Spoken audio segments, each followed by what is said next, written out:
Welcome to Florida's Wealthy Divorces, Complex Cases, Expert Advice. Welcome to Florida's Wealthy Divorces, Complex Cases, Expert Advice with me, Stacy Beaulieu-Fawcett. Today, we're going to be talking to divorce attorney Stephanie Newell, who I've known for a while, and she's going to lend her expertise and give us a sneak peek into high conflict divorces in Florida. She is known for her practical approach to the most challenging cases. She works with clients who require meticulous attention to detail and fierce commitment to protecting their families. Stephanie, welcome. Thank you for having me today, Stacy. Just so everyone knows, Stephanie is a partner at Beaulieu Fawcett Newell. That's the Newell part. So I've known her for quite a while, but I thought it would be great to kind of get her take on cases and maybe talk to her if she's willing to about some recent cases that she's been handling, and dive into her strategies for helping clients through difficult times. You ready, Steph? Yes. All right. So, I love working with talent. And so it's been an honor working with Stephanie, and developing talent I love to do. And she has just become a phenomenal attorney. So very, very happy to have her on our team, and her clients are very blessed to have her representing them. That's for sure. Stephanie, how long have you been helping families through the divorce process? So it started in law school when I was a law clerk at a former family law firm. And through that, I learned that I love helping families, and I really find this work to be very rewarding. So I passed the bar in 2017. So I've been doing exclusively family law since then. Great. And, that's something that we find so important, right? Is for people to do exclusively family law. Right, Stephanie? Yes, exactly. I mean, we see so many other attorneys that attempt to do family law and criminal or personal injury and family law. And I know for me, I am definitely of the belief that you cannot be the best at everything. You've got to pick one thing and stick to it. So it was in law school that you decided family law was the thing you were going to stick to, huh? Yes, exactly. And I know that it's not the norm, because I think, a lot of people tend to shy away from family law because they find it to be difficult and things like that. But to me, I really want to help families. And that's really something that led me to continue doing family law, once I graduated, and continuing doing it now. And I just love it. And I love helping families. That's awesome. That's awesome. I think that's what makes our team so strong. It's just the passion that I think we all have. So I know you love helping families, but what do you really enjoy most about being a divorce attorney? So as I mentioned, helping families, but of course, being able to solve a problem for a client. I think a lot of these complex cases come in and the clients are at a loss and don't know what to do. So we're helping them with a compassionate approach, but also we're helping them from the legal standpoint. And we have a really big team at our firm. And so there's all hands on deck. We're always helping to support the client and to make sure we get the best result possible. So I think that sometimes, I know in my experience, because we do approach it from such a compassionate point of view, sometimes I've had clients say to me, are you going to be tough enough in court? Because you seem really nice. And do you get that too from your clients? Sometimes we do, because our firm's motto, we're always trying to take an amicable, practical approach to start. However, if it's not going towards that direction, then we do whatever we need to do, propounding additional discovery. We have, as I mentioned, a full staff that really helps with the cases. We have Lydia on our team, and she does a lot of appeals. So if we're having a big trial, a lot of times she'll come in and help from an appellate standpoint, just in case it's going towards that direction. And so how we're always taking compassionate approach, being aggressive with our client isn't the same as being aggressive on the opposing side when we need to litigate this matter. So we do take the compassionate approach as it relates to our client, but we are ready to take an aggressive approach if that is necessary. Absolutely. Right. I think that's tough for the clients to see sometimes, just, with their comments of, you seem very nice. Are you going to, and then the comments change once they see you in trial. It was like, oh my gosh, wow. I didn't know exactly. You were so strong, right? You get that. I can give an example. I had a client, we started off a deposition, and kind of sometimes my approach is to have the person get comfortable with the questioning, the line of questioning and things like that. And then kind of start hitting them hard towards the end. And so my client really liked that approach because he commented that, hey, you made her feel very comfortable. Then towards the end, you started asking the hard hitting questions once she kind of got comfortable. And that's a great deposition strategy, is build that rapport in the beginning, let them loosen up, and then be able to get more out of them. Because if they're on the defensive right from the beginning, you're not going to get as much out of them in that deposition. So it's a great strategy, Stephanie. You're a great litigator. What happens, or how do you handle cases, or maybe you can even tell us about a case where the other side is weaponizing the children in the case? Tell us about that. Unfortunately, that does happen a lot in family law cases. And so, we're always, again, trying to take a practical approach. So there's things we can utilize within the case, filing a motion for temporary time sharing, things like that, in order to, facilitate time sharing. If someone's withholding the child, that's something that we can file. And a lot of times we're able to reach a settlement as it relates to that. But otherwise, if we go to the hearing, presenting our client's case on why they should have time sharing. And, in Florida, the starting point is always going to be 50-50. And so if someone's withholding the child and there's really no basis for that, then typically if we're going for a temporary relief hearing, we're going to be able to establish that time sharing. And how do the judges feel about someone who is weaponizing the children when you do get to that hearing? How is the judge handling it or addressing it?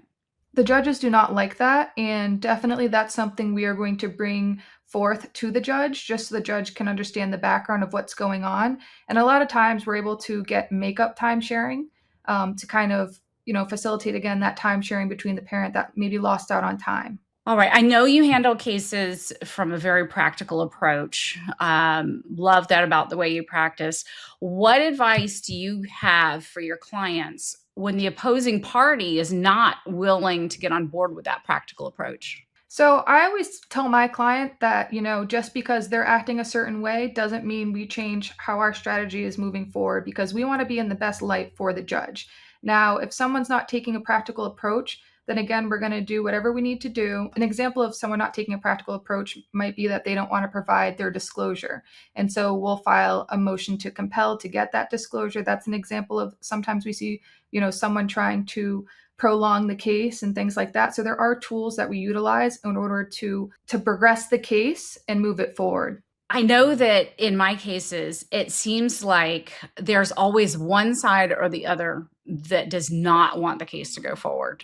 Very rarely do I find those cases where both people are on board with let's get this done. It's refreshing when I get that, but it's not the norm.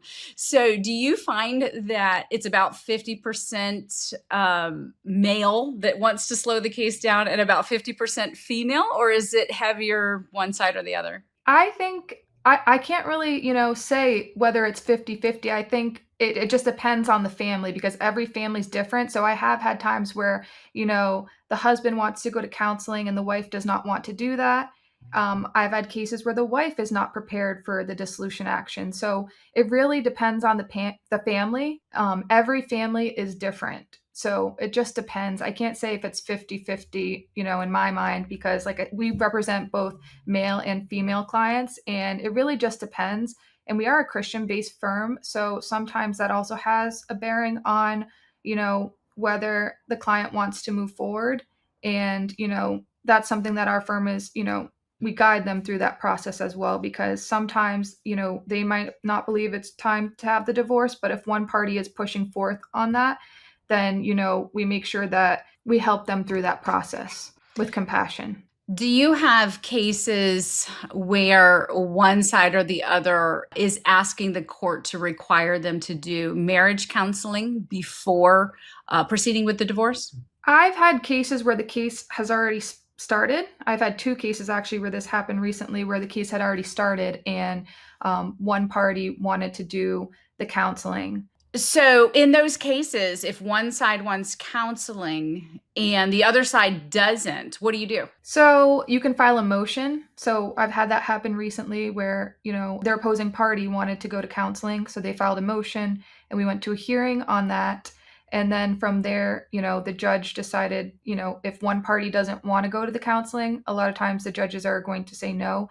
The judge does have some discretion, but as it relates to the case law, they really can't force it. So if the other party doesn't want to go, then they're not gonna force them to go. That's what I've found in my cases as well. Each time that we've had this issue is that the judge just typically will make the comment that when one side really doesn't want to reconcile and doesn't want to do marriage counseling, it's not going to be effective and it's just a waste of time. So that's typically the outcome that I've seen as well. And that's what I'm hearing from you too, correct? Yes, correct. And not to say that people don't reconcile, because sometimes they do, but as it relates to the counseling, yes, that's typically what I've seen the judges do. I've had quite a few cases over the years, I guess 20 years now. I've had quite a few cases that in the middle of the divorce, and even one at the very end of the divorce, the parties wanted to reconcile. And so what we do in that case is we abate the case, which simply means that we put it on hold. For those of you listening, I know Stephanie knows, but so we put it on hold and we give them a period of time. Sometimes that's 6 months, sometimes it's 3 months, sometimes it's indefinitely. And then we just have a little bit of a status check.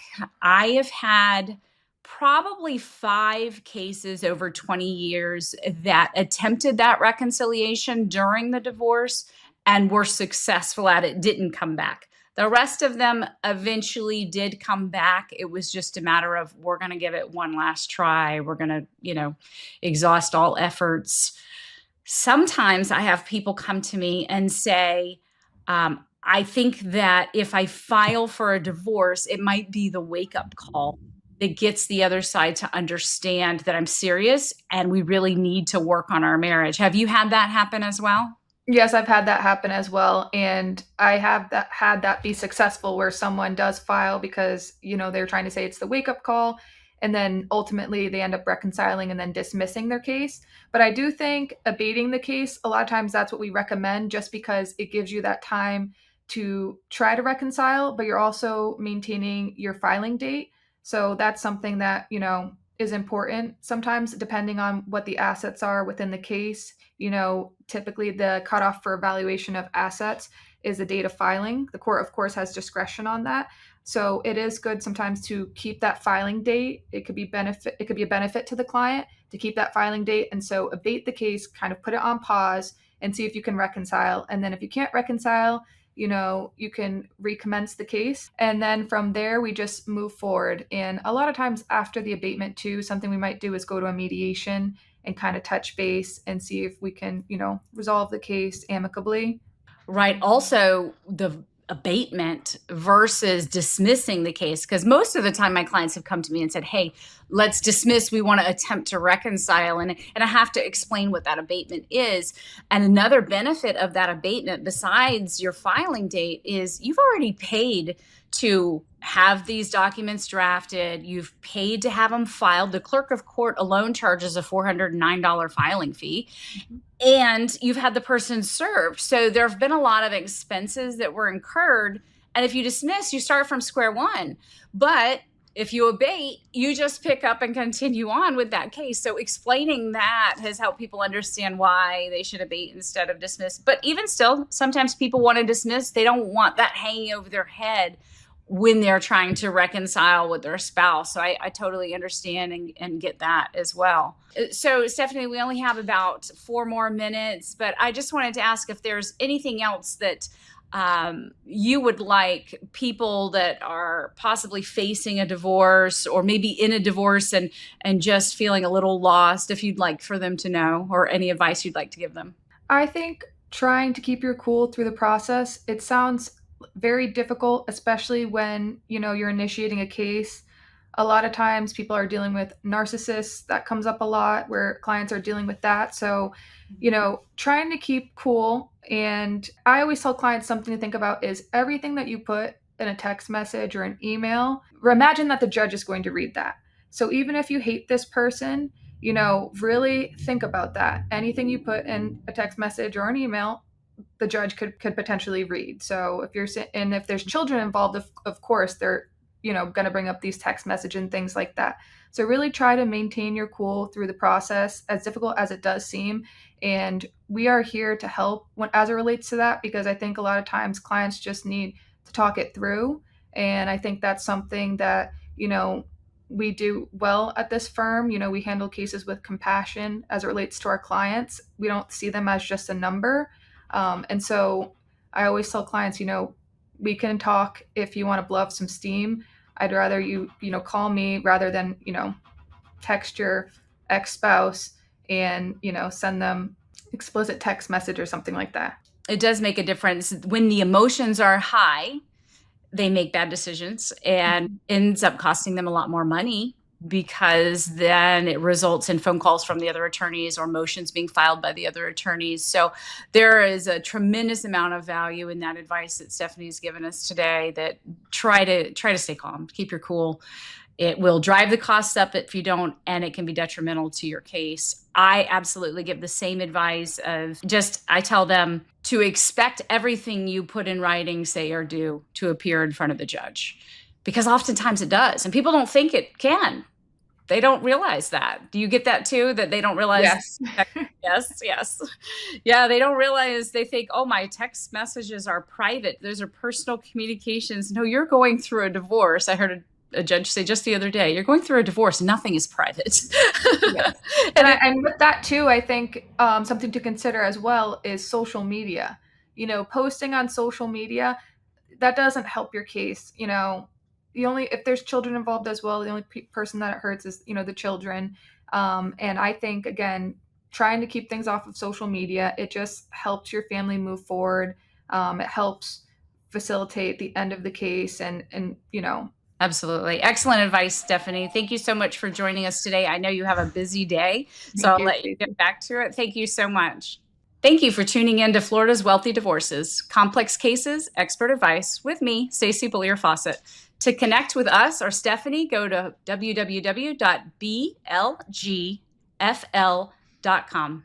Like, subscribe, and review. Thanks for watching. Be sure to hit that like and subscribe button and leave us a review in the comments.